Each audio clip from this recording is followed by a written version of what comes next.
আমার নায়িকা শুরু থেকেই ভালো লাগতো না। জানি না এটা এভাবে বললে কে কিভাবে নেবেন।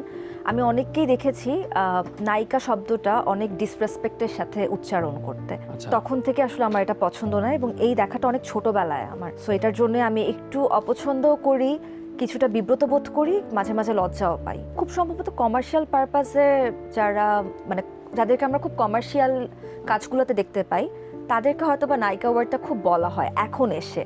আর আগেকারের কথা যদি বলি 90 দশক বা তারও আগেকার কথা, তখন তো আসলে পপুলারিটিটা ডিফারেন্ট ছিল।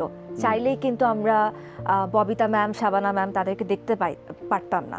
এখন কিন্তু আমরা যে কোনো জায়গাতে যে কাউকে দেখে ফেলছি।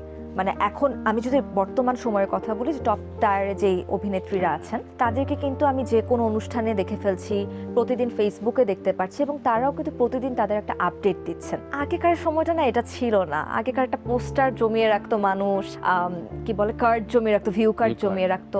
আমার মনে হয় ওইটা না ডিফারেন্ট ছিল এবং মানে আই উইশ আমি ওই সময়টাতে আমি জন্মাতে পারতাম।